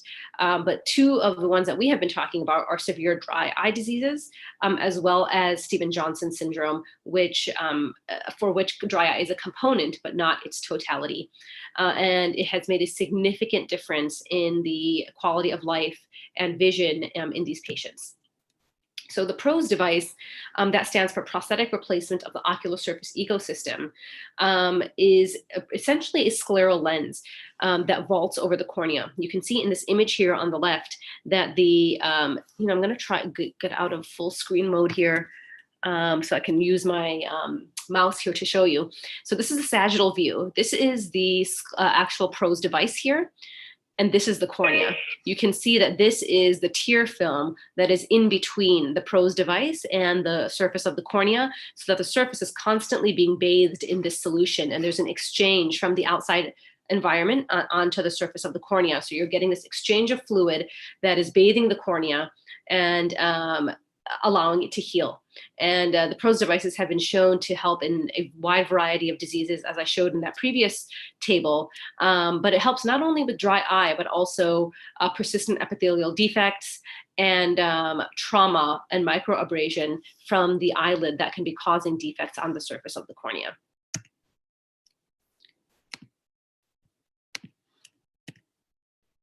So the PROS device was FDA approved in the US in 1994, and it again is used to replace or support impaired ocular surface ecosystem functions. And these are the components of the PROS treatment that make it very successful. You have high oxygen permeability, a fluid-filled reservoir. You don't have any corneal contact, as I showed in that previous photo. You just have that tear film in between the PROS device and the surface of the cornea. It has positional stability on the eye, and it protects it from lid-related shear forces. So this supports and maintains the health of the corneal epithelium. It does require a lot of training on the patient's part, as well as the practitioner's part, in being able to correctly use the devices. This is an image of one of our patients at Boston Foundation for Sight, which is the institution that developed this device and is located in Boston. You can see this patient here putting their head down and being trained to use the PROS device, which is the clear contact lens that you see there on the photo, and it has a plunger at the bottom. So this is just a training device in order to help patients use, get used to using the lens on the surface of their eye. Usually the training takes about a week for adults. They actually stay there on site and coming in every day for several hours, learning how to use the device and getting properly fitted, because it is a custom fitted device for any patient's particular eye. And once they are able to get through that week of treatment and able to use, week of training and able to use the devices themselves, they're dispensed to the patient and they use them at home. So there's, this is part of the training protocol. So you have the application and removal training, then we actually place it on the patient for a 6-hour device challenge, seeing if the patient can tolerate it for 6 hours on the eye. You assess its function under the slit lamp. It may need to be redesigned. So you keep going through this cycle until you can find the right fit for the patient, and then they're just discharged home with the correct device. This is one example here on the bottom, as patient with the dry eye disease, but mostly the patient was using the device for a persistent epithelial defect. You can see in that bottom left photo there in the center, you can see the borders of that previous epithelial defect, and you can also see some stromal haze and scarring. And 6 months after using the device, you can see significant clearing of that scarring and haze, and of course, a resolution of that epithelial defect. So we did look at using PROS treatment in SJS, both in adults as well as a pediatric population. I'm not going to go into the details of that study, but there was significant improvement in the quality of life, vision functioning, and we used the NIH VEQ, which is the vision functioning questionnaire, and there was significant improvement in that as well after using those devices, both in the adult population as well as in the pediatric population. You would think that this would be a very difficult device to get pediatric population to use, and it is quite difficult, particularly in ages under 5. But even as young as patients 4 years of age, we were able to successfully fit this device with a lot of encouragement and training. It does not take just 1 week. In children, it can take significantly longer, but particularly with cooperation with the parents, it can be fitted in that population as well, and can make a significant difference in the dry eye and the symptoms that they have, which is significant, which most significantly is the photophobia in children. That is significantly improved with the PROS devices as well. So that's just one component of treatment of dry eye and SJS. And then 2 of those modalities for assessing dry eye, which is the tear osmolarity and the meibography. So I hope that this was useful, and I am happy to take any questions during the discussion session. I wanted to thank everybody here, and I also wanted to give a special thanks to Dr. James Chodosh and Dr. Debbie Jacobs, both of whom are my mentors at Mass Eye and Ear, who really helped me with a lot of my SJS research. Thank you.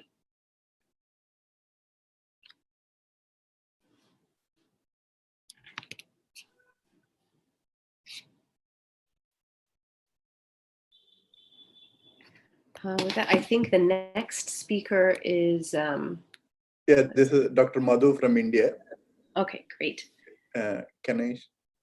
I think if you press screen share, it'll automatically remove mine. It says this will stop only when the other, yeah, right now, yeah, thank you. Okay, great.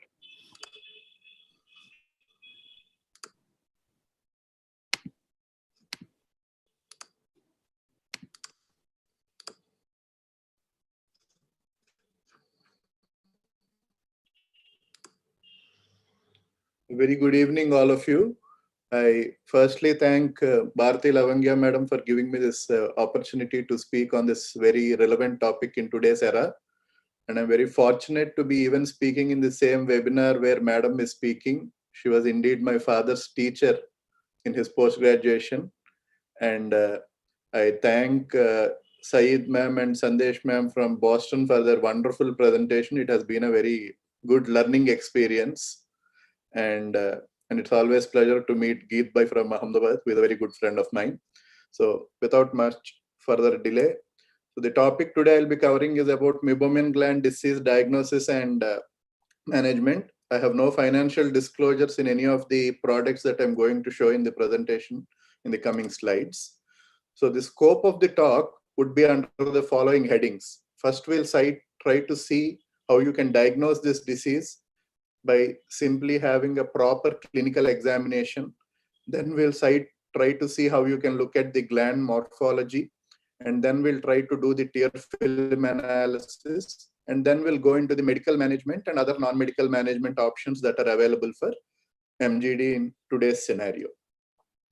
So if you see, the International Workshop for Meibomian Gland Disease has defined MGD as a chronic diffuse abnormality of the Meibomian glands, commonly characterized by two things.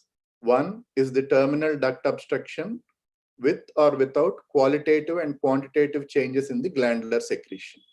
MGD forms a very important role in the development of dry eye disease. As you can see here, the pathophysiology of dry eye is closely interrelated to MGD, as you can see in this circle, where there is inflammatory responses, the increased time in melting, and because of all of this, the dry eye is very evident in cases where MGD is there. So if you see, in each of our upper lid, there are around 25 to 40 glands that are 5.5 millimeters long. And in the lower lid, there are 20 to 30 glands that are 2 mm long. And each of these glands have 10 to 5 secretory acini, and they produce the meibum, and that forms the lipid layer of our tears. So in disease, you can see how these glands are not visible on this meibography images. So before going into this fancy imaging techniques, the most important Dr. Madhu, thing sorry to is interrupt, but I mean, we are not actually seeing your slides yet, because on the first slide is visible. Yeah, now it's okay. are you able to see? Yeah, now it's okay. Is it in the LLPP slide? It is the diagnosis examination slide. Yeah, that's it. Yeah, LL. Okay. So yeah, before going into fanciful examination techniques, I think what all of us has to do in our OPD is to do this simple LLPP. That is, you have to look for the base of the lashes, the lid position, the blink position, the tear meniscus, have a look at the conjunctiva and cornea, then try to lift the upper eyelid, look at the superior cornea that is covered by it, look at the superior tarsal conjunctiva, look for any SLK changes, and try to pull the upper lid and look for its laxity and floppiness. And finally, push the lower lid and try to express the MG to see for meibum's quality and quantity. Once you do this, then we can go to the meibography part. So meibography part, you need not invest if you are already having some of the equipment that already have infrared lighting in them. Or you can also do a do-it-yourself simple meibography that I'll try to show. Or then you can have advanced dedicated meibographies like ma'am was telling, LipiView and LipiScan. And then you also have in vivo confocal microscopy, which is the next step, which will also tell you about the more details about the meibomian glands. So if you see, this is how the lower lid normally looks like with a white illumination. But when you do it with an infrared illumination, this is how beautifully the meibomian glands are delineated. So if you are having, most of the autorefs also have this infrared illumination. This is the image taken on autoref. This is an NCT image that is taken where you can again see the meibomian glands. And if you have an IOL master that you commonly use for your IOL calculation, even that gives you a good view of the meibomian glands. Any of your fundus camera also can give you a good view of the meibomian glands. And even the specular microscope that you can use will give you a good view. So just try to see that the equipment that's already there in your clinic, some of it will probably have an IR illumination. So to that illumination, it's okay if you cannot document, but you can still at least see the glands and appreciate it. So if at all you're not having and your equipment is not up to date, then you can do this simple thing. You have this torchlights that are available in Amazon for 7,000 rupees. There are specific wavelength like 850 nanometer light source torchlights. The light will not be visible to you as it's infrared. But once you try to capture the lid after shining these torchlights with help of a camera that does not have an IR filter. Most of the Samsung phones do not have an IR filter. or if you are already having a slit lamp imaging system, the TopCon one doesn't have an IR system. So in this, you can beautifully see these are the images taken by a simple light source, that is the infrared light source, and that a camera that doesn't have an IR filter. So by using this filters, you can clearly see how beautifully you can delineate this meibomian glands. So next, coming to the advanced technique. So here we have our series in which you have the meibomography that comes with the grading that is inbuilt into it. Then you have the more advanced LIPI scan that has dynamic illumination and also trans illumination. And this gives you more detailed view. So in regular meibomography, there can be some artifacts, whereas in LIPI scan, the artifacts are also taken care of. And finally, there is something called as Hydra from SBM. This has gone a step further in which it can automatically detect the glands that are there in both the lids, and it can also create this picture of a 3D replication of the glands that are there in your lid. So once you get this meibomography, this is how you have a scale that is readily available.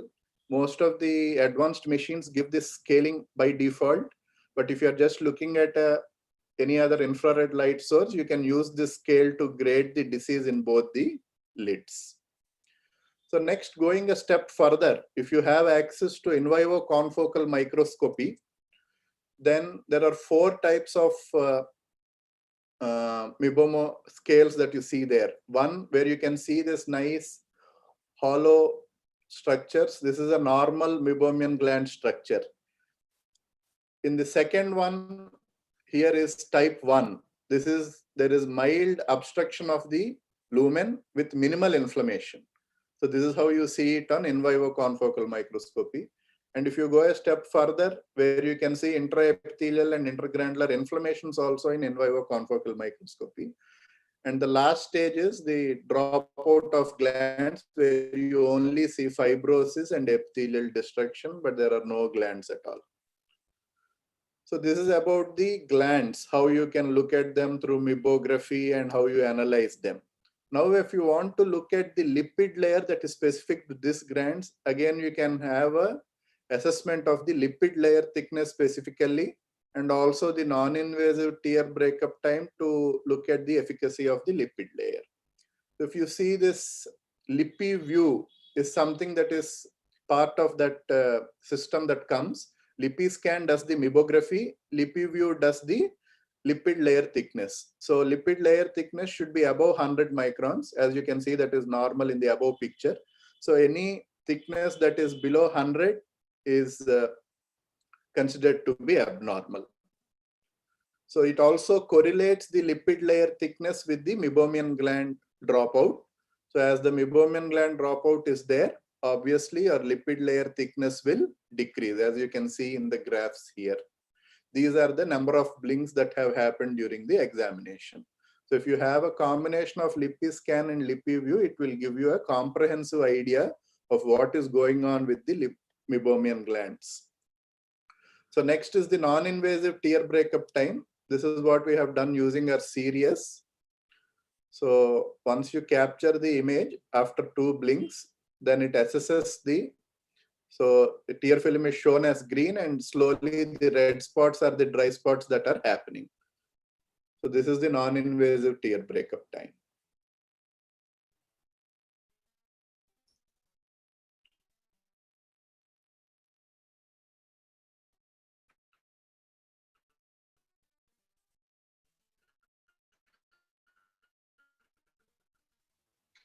So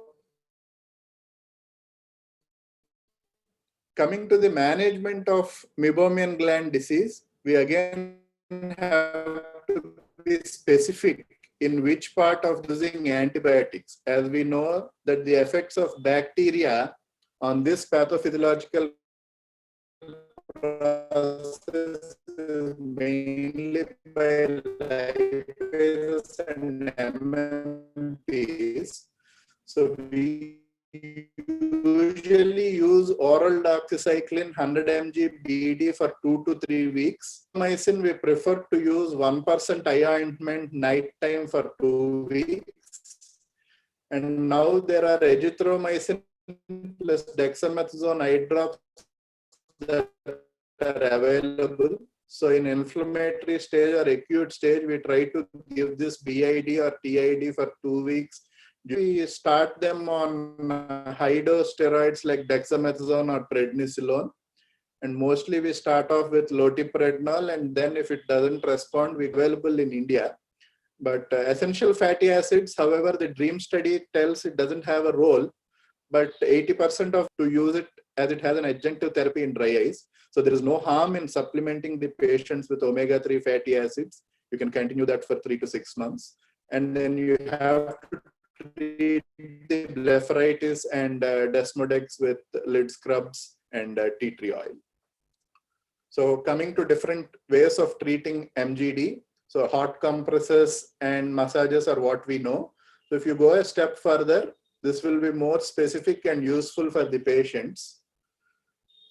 So after proper heating, there are a lot of lid expressors that are available. You can choose whichever is comfortable to you and slowly start off from one margin of the lid and try to squeeze 3 to 4 glands at a time and milk out the mebum that comes out from the aperture. This is also very effective ecosystem that comes with LipiScan and LipiView. So here the device is not shown, but it see the advantage with this equipment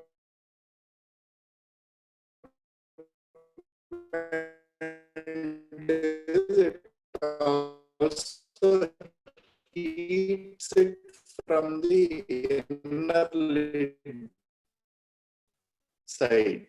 Usually all the hot massages we do are only from the external side, but here it is more effective than your conventional.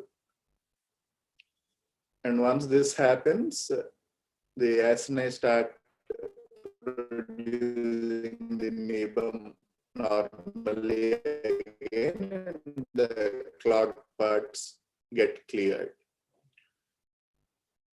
So this is how that device fits on the corneal surface.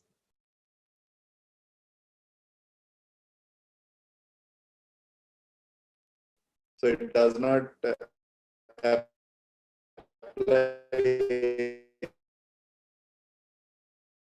any pressure on the corneal surface. So in your regular massages, you tend to apply some pressure on the crease is there. You just need to press it manually so that it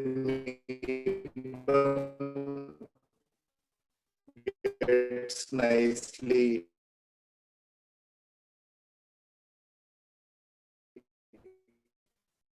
expressed out from these glands. Change the pulse according to the skin color of the patient, whereby nasal simulation, you can stimulate the lacrimal gland and tears will be produced. So this is how that equipment look like. You can adjust the amount of sensitization you want.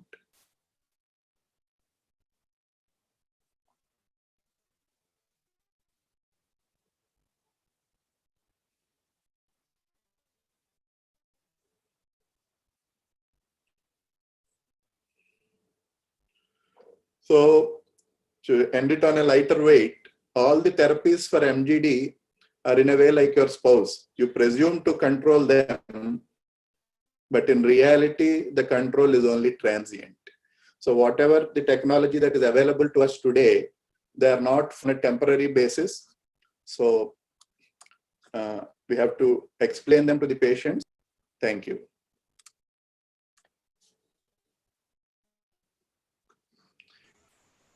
Geet? Yes. So I'm just starting this screen sharing, and let me know when you are able to see the slides. First, most common question, am I audible?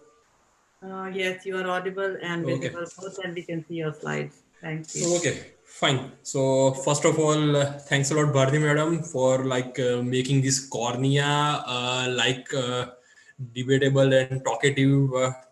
Topic, because I know before 30 years it was pretty much difficult to deal with the cornea problems and even to make it understand to patients. And again, very nice talk. And especially thanks Madhubhai for mentoring my. Time with your transplant, learning it with your place. So I will straight away start the topic. It's conjunctival goblet cell function. And once again, happy Diwali in advance. And where I will cover this basic knowledge about mucin layer, confocal microscopy, conjunctival biopsy, and if we get good video streaming, then we'll continue with this mucous membrane grafting technique for the treatment of this conjunctival problem, goblet cell problem. So we all know that out of 3 layers of tear film, mucin layer is the innermost layer, and which is produced by this conjunctival and corneal cells, and it prevents this dryness of epithelium of cornea, protect from the chemical injuries and infection. Uh, there are two types. One is basic basal layer, and second one is binding protein layer. Both are different forms of mucins, and goblet cells, they synthesize, store, and secrete these mucins, and loss of goblet cells lead to loss of mucin layer, causing unstable tear film, and that starts the vicious cycle of unstable tear film at the one end, and the second end causing ocular surface damage. So once in a while, some patient will come to your clinic who is already using multiple lubricating eye drops, even on with multiple doctors' files, suggesting maybe aqueous, mild lipid problems, still not relieving for many years or many months.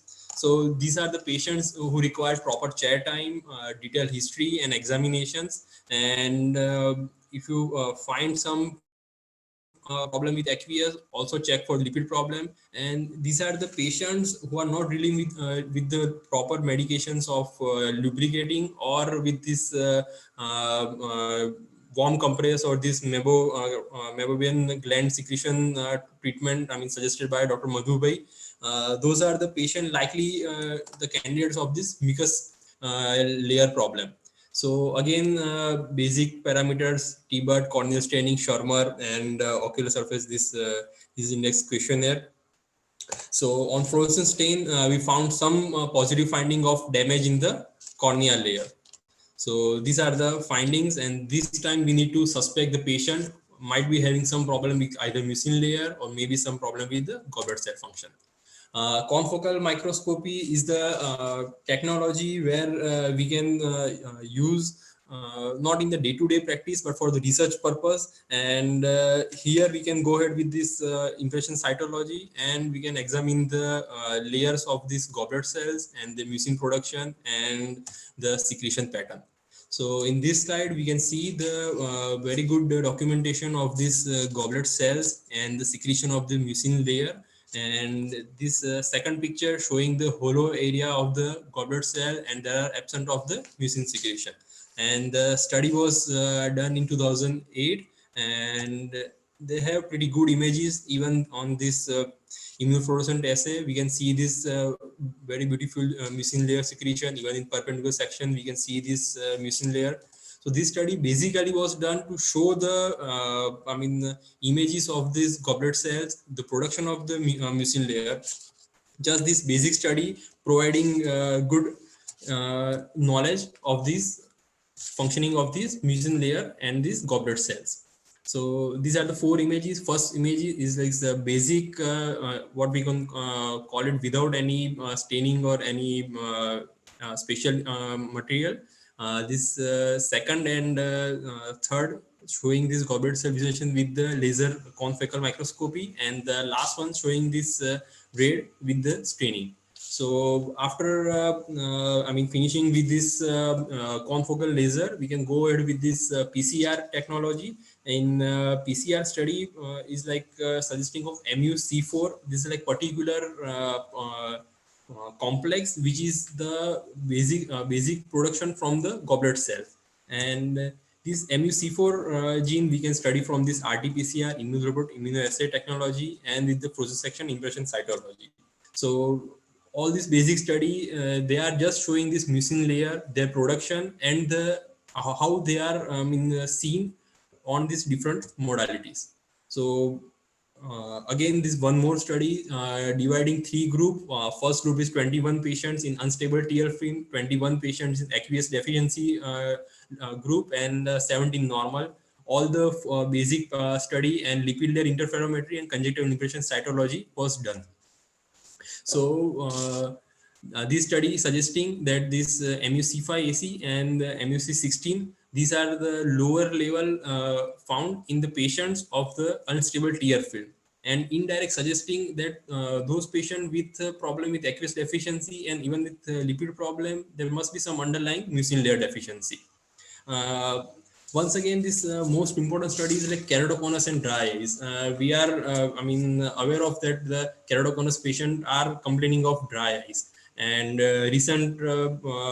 recently, we are just giving cyclosporine eye drop for this preventing inflammation in the keratoconus cases. But this study suggesting very beautifully that mucin layer is at the fault here, and all these parameters in this table 2 we can see there's a Shermer, Tibet, and even this mucin cell mucin layer height. All the parameters suggesting that the lower level of mucin is correlated with this keratoconus cases. So now we are going to this conjunctival biopsy, where it was started in early 1955. This paper was published in 1977. So the basic understanding of this conjunctival biopsy was that the area where we are going to take, like upper temporal, upper nasal. So those are the high density goblet cell area. So from there we can study them properly. So I would like to thanks Dr. Dishan Shah for providing these beautiful images of impression cytology, where we can see this normal conjunctival epithelial pattern. So once this epithelial pattern is dearranged, we can grade it from 1 to 3, where in the grade 1 conjunctival epithelial cell metaplasia is seen. In grade 2, conjunctival epithelial cell metaplasia is increasing further, and grade 3 it is like increase further with the dearranged is so much that we can just one step below from the keratinizations.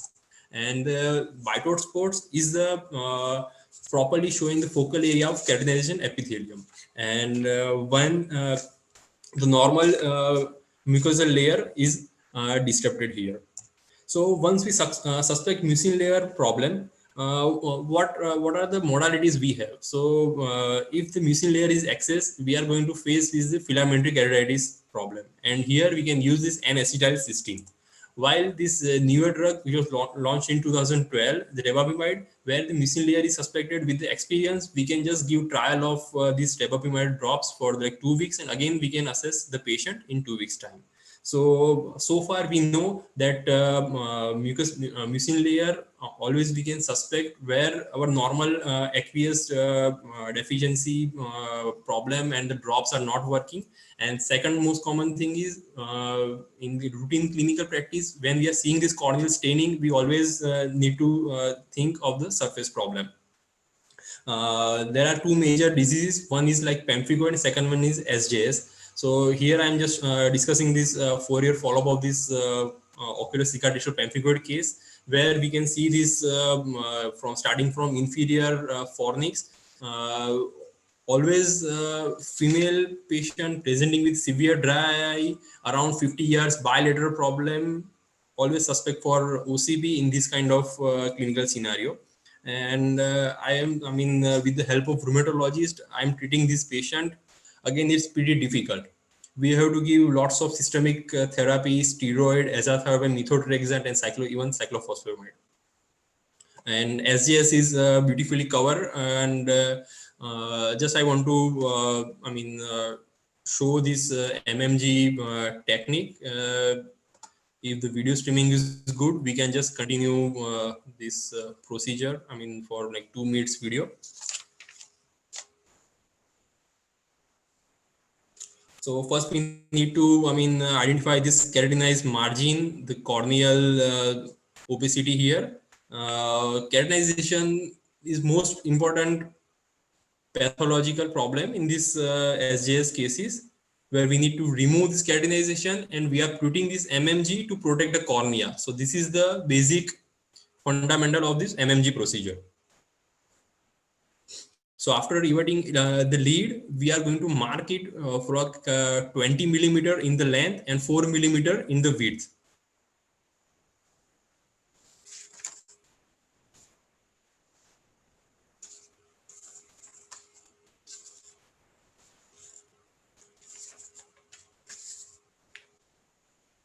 So after this marking, we are just going to remove this keratinization plaque. And during this procedure, we are going to face a lot of bleeding, because this surgery took almost like 2.5 hours. And tell you frankly, almost half an hour time we are just spending to just with the suction, or either with the earbuds, or with this sponge. We are just removing the blood to get the clear film. So after clearing this portion, we are just seeing this raw area of this lead margin. And here we have taken from the lower labial fold. And this is like betadine soaked mucous membrane grafting. We are going to make it slim and trim. We are removing excess fat, and we are going to remove all these hemorrhages, all these blood clots. And we are going to suture it with Vicryl 80 interlocking continuous suture.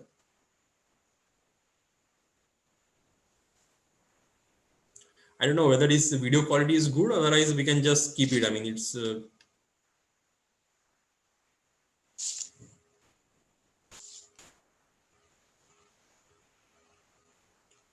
so here I have used Vicryl 80 to suture with this lead margin, and I'm going to use glue, this Baxter's glue, in the posterior aspect.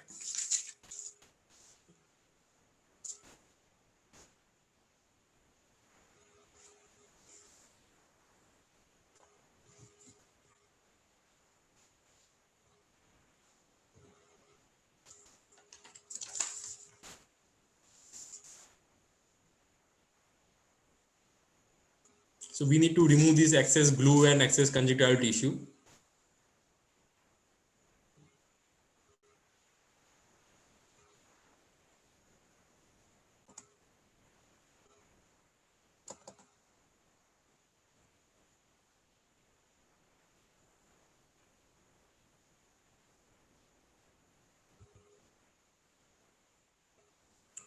So at the end of 1 month, we can clearly see there is pretty good layer of tear film, and even the very good acceptance of this mucous membrane graft, and pretty good vascularization. Even the margin is like we can appreciate pretty clearly.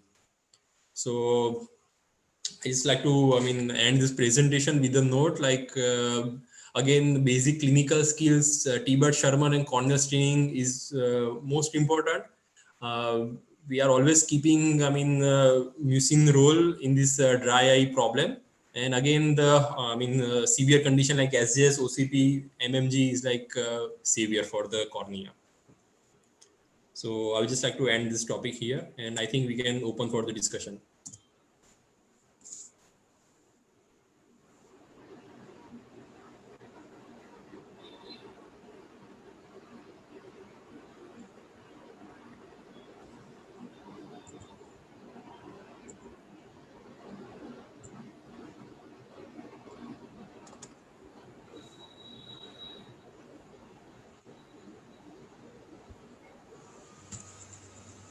That was a wonderful presentation. Does anybody have any questions? You can type it in the chat. We would be happy to answer any questions.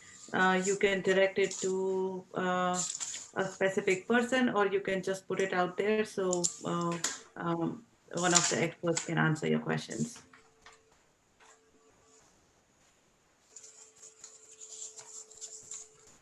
A question. Okay. So, Dr. Lavingya, did you have any final comments before we could end the webinar? What I want to ask Bharti, that in children, when you treat those patients, what do you give? Either you give steroids or you give cyclosporine, whatever. Do you prefer to give steroids to children? So we start with the artificial tears, as I said. We usually start with the preservative-free artificial tears and ointment. So if there is a significant component of mebomytis and stuff, then we treat it with the antibiotics and the steroids, not typically. And then graft versus host disease is a tricky one. So those are the cases who kind of end up needing the cyclosporin. So we try to do the punctal plugs and then start the cyclosporin. Um, but again, I think in my practice, at least, they're not very cooperative with us. The compliance is not very great with the cyclosporin just because it stings a lot. So probably it might last for a couple months and then they just fall off. And then probably then we end up, by that time, I think it has responded a bit. So probably we can continue with the lubrication and everything. Do you prefer tacrolimus in children topically? No, I don't think I basically do the tacrolimus. I would ask Dr. Saeed to comment if she has ever used tacrolimus in the pediatric population. Do you use tacrolimus for children? Yes, we use it. Oh, I'm sorry. Go ahead. Yes. Do you use tacrolimus ointment, eye ointment? Yes, so we do use it in patients, pediatric patients who have vernal or atopic conjunctivitis. It's not the first line treatment, but if they don't respond well to just topical lubrication, steroids, sometimes, rarely, we'll do like a tarsal injection of steroids as well in severe cases of vernal or atopic conjunctivitis. But if they don't respond to that, I will use tacrolimus. And we have it's not compounded specifically for the eye. There are certain pharmacies that will make it specifically for the eye, but even the ones that's used on the skin, if you just use it along the eyelid margin, it usually is okay. And Dr. Madhu? Tacrolimus. Do you use Yes, madam. Tacrolimus low strength we use for VKC, as madam was telling. But we try to use it as first line itself because we don't want to start steroids. We keep the steroids for a later stage. The lower dose, low strength tacrolimus eye ointment that is commercially available in India, that we try to give it in ointment form for VKC patients. And how about you? I'm sorry, are you talking to me? Gee? Yes, madam. Do you use tacrolimus in children? Yes, madam. Tacrolimus is, I think, wonder drug. I'm using this tacrolimus pretty good. Also giving good results. If we have to prefer between steroids and tacrolimus, which is better? What do you think? What is the opinion of the panel as a first line of treatment? I prefer tacrolimus, madam, as first line. We have also done a study. I see. And it is equally efficacious. There are only 2 cases that were intolerant that we had to shift to lotiprednol. Otherwise, you can use that even in acute stage. You can use that as a first line of therapy. For the like hyperacute stage where there's just a lot of inflammation, that's when we use steroids to help calm things down, and then using the tacrolimus after to maintain disease control. And even for getting disease control as well. But if there's a lot of inflammation going on, we usually start with steroids first. Yeah, I totally agree. We usually start with the low dose steroid like a lotipred and then we would switch to tacrolimus, for long-term maintenance.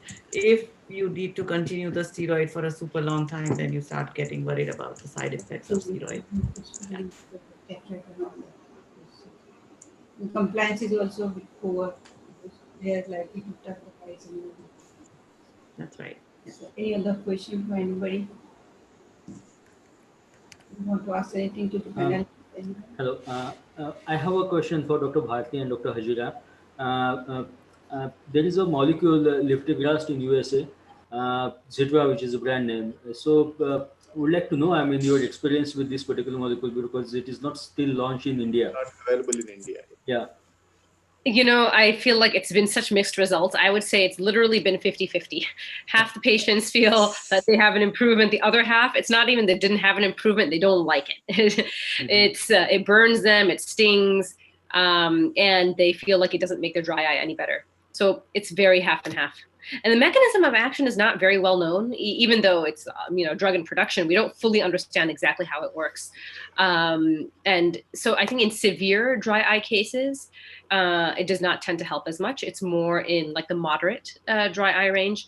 There's some colleagues I have at Mass Sinai that are currently looking at that, who tends to improve or respond better to Xiidra, the lifidograst. So we don't have that data yet, but pretty much has been 50-50. Which is, I know, not very helpful, but that's been our experience. Any role of topical vitamin A in dry eye management? Topical vitamin A, it's available in Western world. So it's not pure vitamin A topically is not available here.